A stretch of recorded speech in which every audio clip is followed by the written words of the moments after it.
fuss is about. Hello everyone, I'm back with another game that many people have been excited about recently, 007 First Light. For those who don't know, this game is based on James Bond, the legendary British secret agent known for his spy missions, advanced gadgets, stealth operations, and action-packed adventures. And surprisingly, this is one of the few recent games that feels quite well optimized on PC. After seeing many demanding releases lately, it's nice to finally get a game that runs reasonably well, even on older graphics cards. So let's start benchmarking and see how it performs on the GTX 1660 Super. Just to be clear, this is the most demanding area in the game that I've come across so far, so all of the benchmarking in this video will be done here. Let's start with a low preset at native 1080p without any upscale. As you can see, our FPS are quite inconsistent. In crowded and densely populated areas, performance can drop below 30 FPS. However, whenever we move into more secluded areas such as rooms, hallways, or staircases, performance improves significantly and can even exceed 60 FPS. Moving on to the medium preset, I'll only be testing the remaining graphics settings with FSR set to quality mode. The reason for this is that without upscaling, VRAM usage becomes too high for the GTX 1660 Super. Once the available VRAM is exhausted, performance drops dramatically and FPS can fall into the low 20s, making the game much less enjoyable to play. So from this point onward, all benchmarks will be done using FSR Quality mode for a more realistic gaming experience.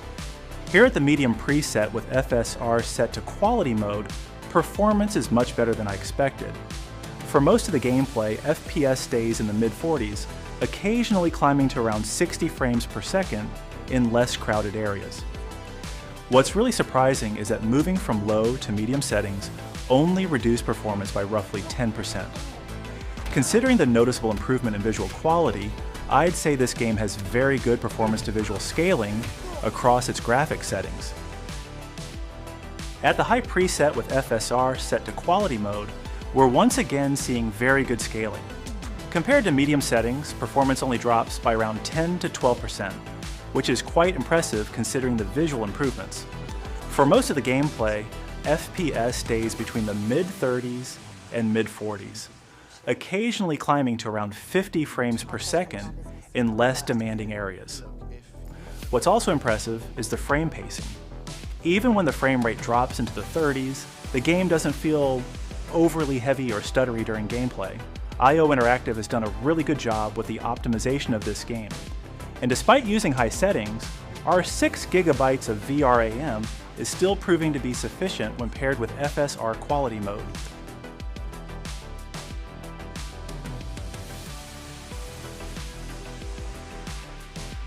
So that's it for this video. I haven't tested any settings beyond high because, in my opinion, it's just not worth it on the GTX 1660 Super. Performance drops significantly at ultra settings, and the game becomes difficult to enjoy due to the much lower frame rates. Also keep in mind that all of the benchmarks in this video were done in the most demanding area that I've encountered so far. I've played for around 4 hours, and this is the only location that consistently gives me the lowest performance. So it's possible that FPS may be higher in other areas later in the game. Of course, there's also a chance that even more demanding areas appear further into the story.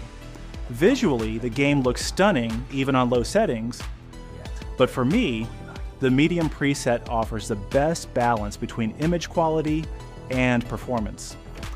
The good news is that you can definitely enjoy 007 First Light on the GTX 1660 Super and experience this action-packed spy thriller without too many compromises. Thanks again for watching till the end. Please subscribe to the channel.